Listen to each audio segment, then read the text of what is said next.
Offer offer offer একটা অসাধারণ offer চলছে, যেহেতু এই অফারগুলো হলো বুসিমালের অফার। আর কার কার এই অফারের জিনিসগুলো চাই প্লিজ একটু আমাকে কমেন্ট করে জানাও, আমি হোম অ্যাড্রেসে পাঠিয়ে দেবো। কেমন?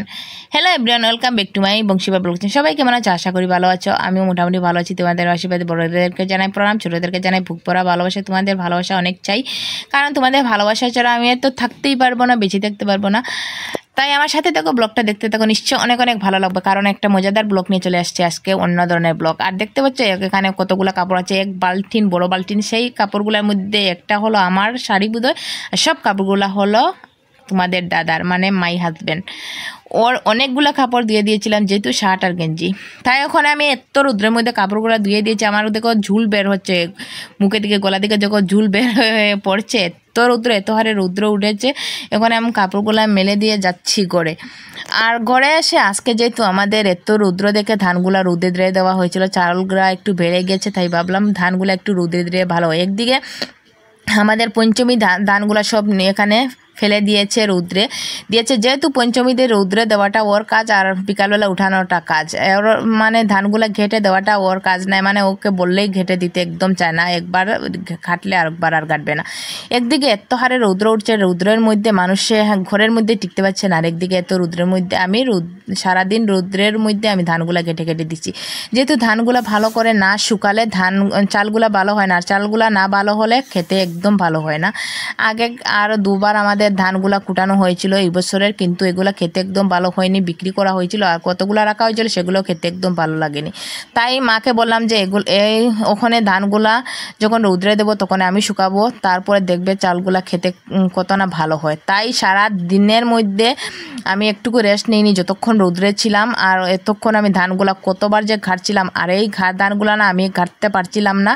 উপর দিকে রৌদ্র, মাথার মধ্যে একটা গামছা দিয়ে, নিচে দিকে ধানগুলা এত পরিমাণে গরম হয়েছিল, আমার ধানটা গাঁটতে গাঁটতে আমার পাটার নিচে মানে একদম ঘা হয়ে গেছিলো। পায়ের নিচের যে তলাটা সেটা একদম ঘা হয়ে গেছিলো, কারণ অনেক দিন আমি ধানগুলা ঘাটাঘাটি করিনি, আর অনেক দিন পর ঘাটছি। আরেকদিকে যে এত পরিমাণে রৌদ্র দিয়েছে, রৌদ্রের মধ্যে ধানগুলো একদম আগুনের মতো গরম হয়ে যায়। আর গরমের যে ধানগুলোর মধ্যে একটা মানে হুঙ্গা থাকে, সেগুলো আমার পায়ের নিচগুলো একদম পাতলা করে দিয়েছে, একদম মানে ব্লাড বের হয়ে যাবে এরকম লাগছে কিছু জায়গা। একদিকে ধানগুলা ঝনঝনা করে শুকিয়ে নিলাম একদিনের মধ্যে, আর এখানে ধানগুলা আমরা ভরছি, আমি আর পঞ্চমী দিয়ে মিলে ধানগুলা বরাবরই করছি। কিছু মানুষ আছে যে আমাকে অনেক ধরনের কথা শোনায়, যে বলে আমি কোনো ধরনের কাজ করতে পারি না, এরকম শোনায় যে খালি পূজা দিলে কি হবে। অন্যদেরকে মানে শুনি আমাকে বলে পূজা দিলে কি হবে, আর কি কোনো কাজ নাই সংসারের, আর কি কোনো কাজ করতে হবে না। তাদেরকে আমি একটা কথা বলি, হ্যাঁ গো তুমি এরকম আমাকে বলতে পারো, কিন্তু আমি সব ধরনের কাজ পারি, একদমই জুতা সেলাই থেকে চণ্ডীপাঠ অবধি পারি, জানো।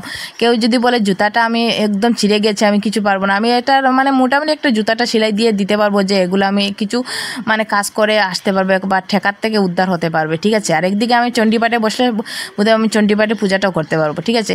ভগবানের আশীর্বাদে কিছু মানে পারি না যে এমন কোনো কথা না। একবার রান্না বাড়ার থেকে, ক্ষেতের কাজকর্ম থেকে, গৃহস্থালী কাজকর্ম থেকে সব কিছু আমি পারি, সব কিছু পারি না এমন কোনো কথা না।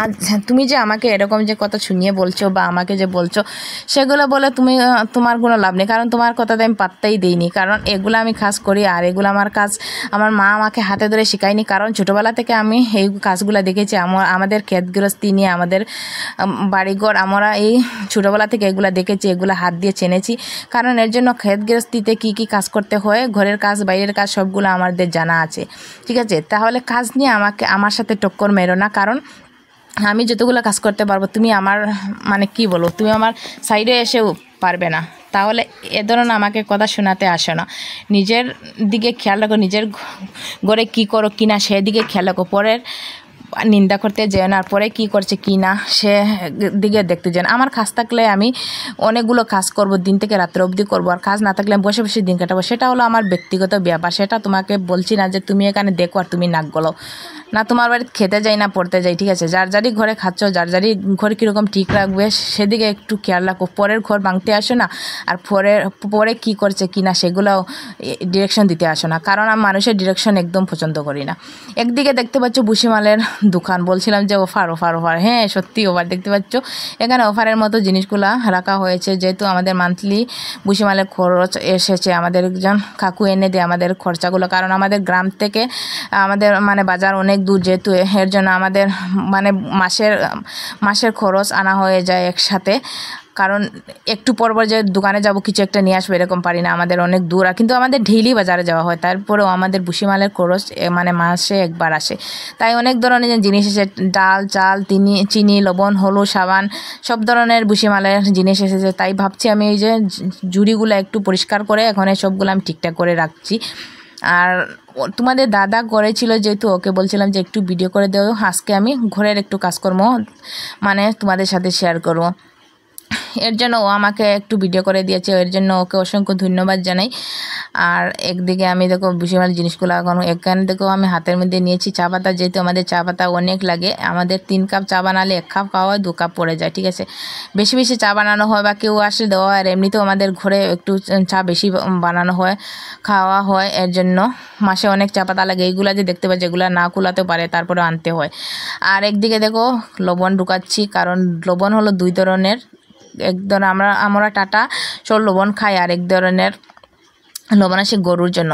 আর মোটামুটি সব ধরনের ভুসিমাল আসছে, সেগুলো আমি এখানে ঠিকঠাক করে রাখছি, যেহেতু এগুলো ঠিকঠাক করে একটু রাখতে হয়, আর কার্টুনের মধ্যে ঢুকে আর একটু আমাদের খাতার সাথে একটু মিলাতে হয় যে আমরা কী কী লিখে দিয়েছিলাম আর কী কী মানে জিনিসগুলো মানে দিয়েছে দোকানদারে। তাই আমরা মানে দোকানে গিয়ে আমরা জাস্ট খাতা লিখে পাঠাবো দোকানে, আর দোকানদারে খাতা দেখে দেখে জিনিসগুলো ভরে ভরে দেবে ব্যাগের মধ্যে, আর একজনে আমাদের মানে ঘরে এনে দেবে।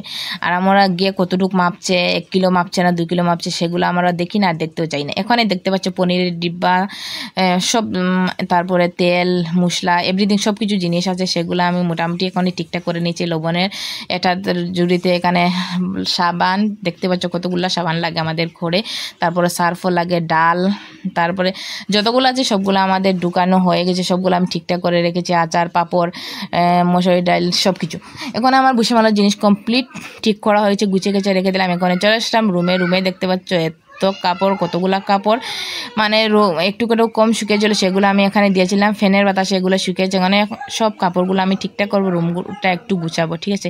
রুমগুলো গুছানোর ওখানে একটু বাকি আছে, আর এত হারে গরম লাগছিল আমার, কি বলবো, বলার ভাইরা ময়না এখন আমার সাথে একটু এটা করছে, বিরক্ত করছে, আর আমার ভালো লাগছিল না। বলছি যে আমি এখন এইগুলো কাজগুলো করবো না কি করবো, তুই আমাকে বিরক্ত করিস না। এই ছিল আজকে ছোট্ট একটা ভিডিও, ভালো লাগলে লাইক কমেন্ট শেয়ার সাবস্ক্রাইব করতে ভুলবে না। আর কেমন লাগছে ভিডিওটা প্লিজ একটু কমেন্ট করে জানাবে। পরবর্তী ভিডিওতে আবার দেখা হবে। বাই, সবাই ভালো থেকো, সুস্থ।